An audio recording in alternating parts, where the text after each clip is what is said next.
আমার healthy and tasty recipe চ্যানেলে সবাইকে স্বাগত জানাই। আশা করি সবাই সুস্থ আছেন, ভালো আছেন।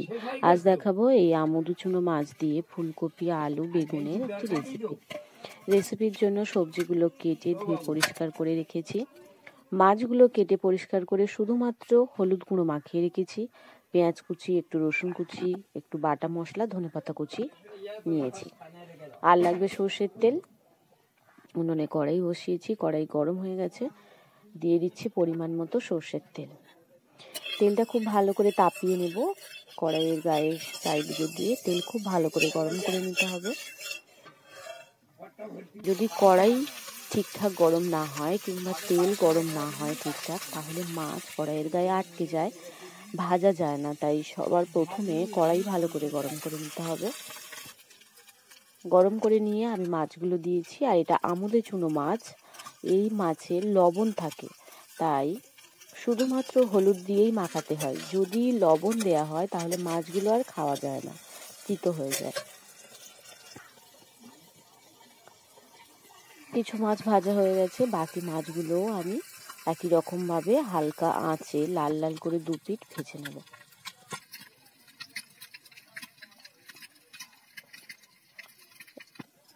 সমস্ত মাছগুলো ভাজা হয়ে গেছে, আমি একটা পাত্রের মধ্যে নামিয়ে নিলাম। এখন মাছ ভাজার তেলের মধ্যে দিয়ে দিয়েছি একটা বড় সাইজের পেঁয়াজ কুচি আর 2 থেকে 3টে রসুন কুচি করে দিয়েছি। যেহেতু নোনা মাছ তাই একটু রসুন দিলাম।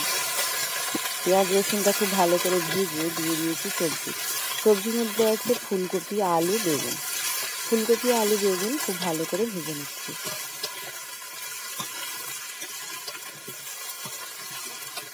ঢাকা দিয়ে রেখে খুব ভালো করে প্রথমে ভেজে নেব সবজিগুলো। এই রেসিপির স্বাদ ডিপেন্ড করে পুরোটাই সবজি ভাজা এবং কষার উপরে, তাই সবজি খুব ভালো কষাতে হবে। সবজি ভালো করে ভেজে নিয়ে দিয়েছি পরিমাণ মতো হলুদ গুঁড়ো আর দিচ্ছি স্বাদ মতো লবণ। লবণ হলুদ দিয়ে সবজি খুব ভালো করে কষিয়ে নেব। কষাতে কষাতেই সবজিগুলো হালকা সিদ্ধ হয়ে যাবে। ঢেকে রাখছি। ঢাকনা খুলে নিয়ে খুব ভালো করে নেড়ে চেড়ে ভেজে নেব। সবজি লবণ হলুদ দিয়ে ভাজা হয়ে গেছে। এখন দিয়েছি পরিমাণ মতো লঙ্কার গুঁড়ো, লাল লঙ্কার গুঁড়ো। যে যেমন ঝাল খেতে পছন্দ করেন সেই মতো লঙ্কার গুঁড়ো দিতে হবে। আর দিলাম বাটা মশলা। বাটা মশলার মধ্যে আছে আদা, জিরে, ধনিয়া, সর্ষে, চন্দন। এই বাটা মশলা দিয়ে আর ঢাকা দেবো না, একটু নেড়ে চেড়ে হালকা ভেজে নেব, যেন মশলা পুড়ে না যায়, আবার যেন কাঁচা না থাকে। তাহলেই তরকারির স্বাদ ঠিকঠাক হবে।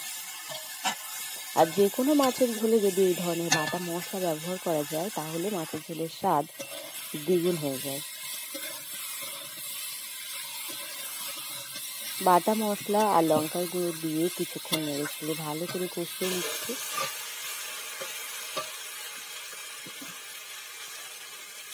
কষানো হয়ে গেছে, এখন দিয়ে দিচ্ছি পরিমাণ মতো জল।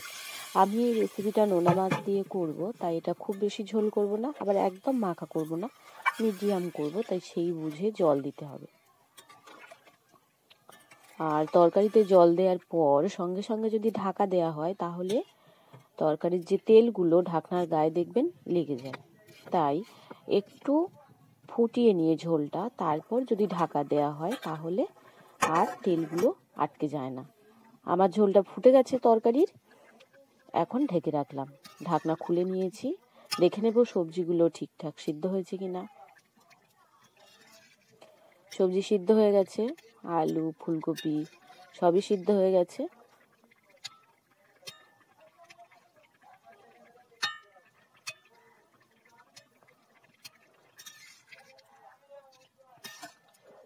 এখন ভেজে রাখা মাছগুলো দিয়ে দেব। ভেজে রাখা মাছ দিয়ে বেশি ফোটালে মাছ খেতে ভালো লাগে না, তাই 1 থেকে 1.5 মিনিটের মতো একটু ঢেকে রাখতে হবে হালকা আঁচে, তারপর নামিয়ে নেব। আমার এই হেলদি অ্যান্ড টেস্টি রেসিপিস চ্যানেলে বিভিন্ন ধরনের ঘরোয়াভাবে তৈরি এবং কম উপাদান দিয়ে, কম মশলা দিয়ে হেলদিভাবে তৈরি রেসিপি আছে। যদি ভালো লাগে তাহলে প্লিজ অন্যান্য আমার রান্নাগুলো দেখবেন এবং লাইক কমেন্ট শেয়ার করবেন, এবং যারা আমার নতুন বন্ধু তারা প্লিজ আমার চ্যানেলটিকে সাবস্ক্রাইব করবেন। আমার রেসিপি রেডি হয়ে গেছে, নামিয়ে নিয়েছি। এখন একটু ধনেপাতা কুচিগুলো উপর দিয়ে ছড়িয়ে দেব। শেষ পর্যন্ত দেখার জন্য সবাইকে অসংখ্য ধন্যবাদ। সবাই ভালো থাকবেন, সুস্থ থাকবেন। আর যদি ভালো লাগে তাহলে প্লিজ আমার রেসিপিটাকে একটু লাইক কমেন্ট শেয়ার করতে ভুলবেন না। আর যারা নতুন বন্ধু তারা প্লিজ চ্যানেলটিকে সাবস্ক্রাইব করবেন।